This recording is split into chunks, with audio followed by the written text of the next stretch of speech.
서귀포시에서는 노루, 멧돼지, 까치 등 야생동물로 인해 농작물 가축, 인명 피해를 입은 시민에게 피해 보상을 해주는 사업을 운영 중으로 2019년 7월 노루가 유해 야생동물 지정 해제됨에 따라 중산간지대 농작물 피해 농가가 해마다 증가하고 있어 서귀포시에서 피해보상 보험 계약을 체결하여 농가를 지원하도록 운영하고 있다. 농작물 등 피해보상보험은 해당 읍면 동주민센터에 방문하여 피해보상 신청을 하면 보험사에서 피해 조사를 실시하고 보상률 산정을 통해 피해액의 80% 내에서 농가당 1,000만원 한도로 보상금을 받을 수 있다. 단, 농작물의 경우 생육 단계를 고려하여 산정하고 있으며 야생동물에 의해 직접적으로 신체상의 피해를 입은 경우에 교통사고 등 간접적 피해는 보상에서 제외된다. 농작물 및 가축 피해는 피해액의 80% 내에서 농가당 1,000만원 한도이며 인명상해 피해는 의료기관 치료비 중 500만원 이내 본인 실제 부담금 지원, 인명 사망 피해는 위로금 및 장제비 등을 포함하여 1,000만원을 보상한다. 또한 서귀포시는 야생동물에 의한 농작물 피해 예방시설, 노루망, 방조망, 조수류 퇴치기 등의 설치비 지원 사업을 운영 중으로 소요비용의 80%, 농가당 최대 300만원까지 지원받을 수 있으며 2024년은 75농가 1억 8,600만원을 보조 지원하고 있다. 2025년도 지원 사업은 내년 초 1월에 공고할 예정이며 전밭과 수원 등 적법하게 경작하는 서귀포시 소재 농가라면 누구나 신청할 수 있다. 서귀포시 기후환경과는 야생동물로 인한 농가들의 피해가 최소화될 수 있도록 사업 추진에 최선을 다하겠다라고 밝혔다. 서귀포시는 지난 9월 2일부터 9월 13일까지 공직자 대상 공공청산의 일회용품 사용을 금지하고 청산의 일회용 컵 반입 금지 캠페인을 전개하였다. 서귀포시청 출입구 3곳에 9월 2일부터 2주간 안내 담당 직원을 배치하여 일회용 컵 반입을 금지하는 한편 컵 보증 금지에 라벨이 붙은 컵은 반입을 허용하고 자원순환 보증금 앱 설치 안내를 통하여 컵 보증 금지에 동참을 홍보하였다. 이번 캠페인을 통해 서귀포시청 내 입점 카페인 밥그레 카페가 일회용 컵 보증 금지에 동참하여 9월 9일부터 운영을 시작하였고 또 다른 공공기관 입점 카페 역시 동참 의사를 확인하여 환경부에 승인을 요청하여 진행 중에 있다. 일회용 컵 보증 금지에 대한 관심이 증가함에 따라 자발적 참여 매장 신청에 대한 문의 전화도 늘어나고 있으며 서귀포시는 일회용 컵 보증 금지에 동참 시 인센티브 제공에 대해 적극적으로 홍보할 계획이다.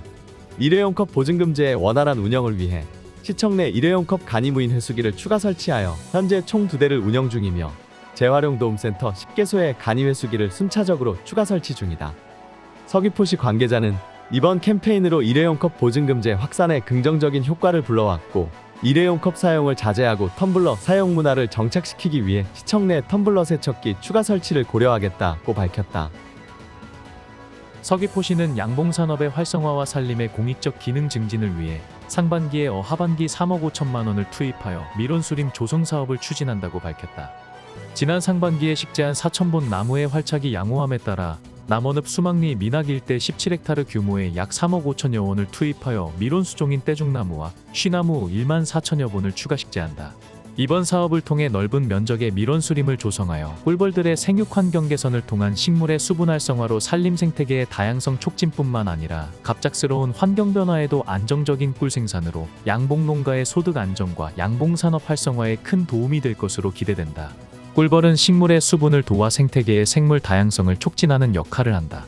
그러나 꿀벌 집단 붕괴 현상으로 꿀벌들이 집단 폐사하고 있으며 전국적으로 이를 방지하기 위해 밀원수 조성 사업을 많이 추진하고 있다. 특히 꿀벌이 꿀을 채집할 수 있는 밀원수림 조성은 꿀벌의 서식지를 보호할 뿐만 아니라 산림 생태계의 공익적 기능 향상에도 매우 중요한 역할을 한다.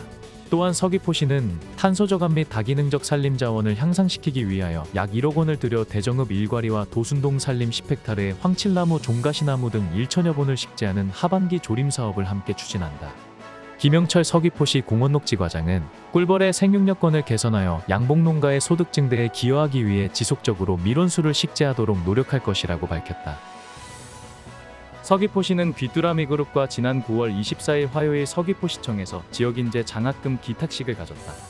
전달식에는 오순문 서귀포시장을 비롯하여 서귀포 대리점 홍민표 대표, 제주영업소 강효진 부장 등이 참석했다.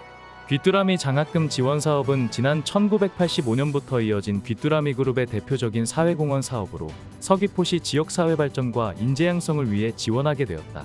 장학금 4천만 원은 어려운 환경 속에서도 본인의 꿈을 위해 성실히 학업에 정진하는 중고등학생과 대학생 중 장학생 선발 과정을 통해 70명을 선정하고 대학생 100만 원, 중고등학생 50만 원을 지원할 예정이다. 귀뚜라미 그룹은 귀뚜라미 문화재단과 귀뚜라미 복지재단을 통해 귀뚜라미 장학생 지원 사업을 비롯해 학술연구 지원과 교육기관 지원 등 39년간 553억 원을 사회에 환원하며 나눔 경영을 실천하고 있으며 지난 2023년에는 서귀포시 저소득가정 학업우수 고등학생, 대학생 30명에게 3천만 원을 지원한 바 있다. 서귀포시 관계자는 서귀포시 지역인재 양성을 위해 장학금을 지원해 주셔서 감사의 말씀을 드리며 꿈을 이루기 위해 열심히 노력하고 있는 학생에게 소중하게 전달하겠다고 말했다. 서귀포시 동부보건소는 9월 25일 AI IoT 기반 어르신 건강관리 사업 신규 참여자 30명을 대상으로 한국사회보장정보원과 협력하여 맞춤형 정보통신기술 ICT 교육을 진행했다. 이번 교육은 어르신들의 스마트기기 사용에 도움을 주고 정보통신기술 활용 격차를 줄이기 위해 마련되었으며 AI 인공지능 IoT 사물 인터넷 기반 어르신 건강관리 사업의 일환으로 스마트폰 활용법 교육 및 실습으로 구성되었다.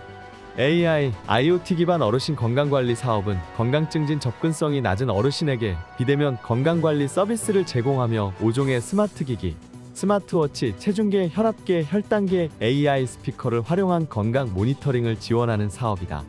특히 오늘 건강 앱과 스마트기기를 연동하는 실습 교육을 통해 평소 스마트폰 사용에 어려움을 겪었던 어르신들도 기기를 직접 사용해 보면서 이해하고 익히기 쉬워 교육 효과가 높았다. 동부보건소 관계자는 이번 맞춤형 ICT 교육을 통해 어르신들이 AI, IoT 기반 어르신 건강관리 사업에 스마트기기를 원활하게 활용하여 개인별 건강관리에 큰 도움이 되기를 바란다고 말했다. 서귀포시 서부보건소는 9월 12일과 24일 2차에 걸쳐 안덕노인대학 100명을 대상으로 건강한 식생활 습관 형성을 위한 찾아가는 노인대학 영양체험교실을 운영했다고 밝혔다. 찾아가는 노인대학 영양체험교실은 단순 지식 전달이 아닌 체험식 영양교육으로 생활 밀착형 정보 제공에 중점을 두어 노년기 식생활 중요성을 알리고 어르신들이 스스로 건강한 식습관을 갖추게 하고자 마련됐다. 운영 내용으로는 건강 식생활 향상을 위한 노인 영양지수 균형편 동영상 시청, 싱겁게 먹어요 등의 영양교육 및 짠맛 쿠키 활용 미각 테스트, 간식의 최고봉인 제주 전통 오메기떡 만들기 체험 등이다. 이번 영양교육은 나이가 들면서 신체 변화에 따라 미각이 둔해져 짠맛 구별이 어려운 점을 고려해 노인질환 발병률을 높이는 잘못된 식습관 중 하나인 나트륨 과잉 섭취를 개선하는 데 초점을 맞췄다. 노인대학 어르신들은 나트륨을 줄인 제주도 전통떡인 오메기떡을 만들어 보면서 예전의 기억을 되살려보며 추억이 새롭다고 하셨다. 서부보건소 관계자는 이번 영양체험교실을 통해 어르신들이 바른 먹거리에 대해 이해하고 건강한 식생활을 실천할 수 있는 기회가 됐으면 좋겠다고 전했다. 자세한 사항은 서부보건소 건강증진팀 760-6215로 문의하면 된다.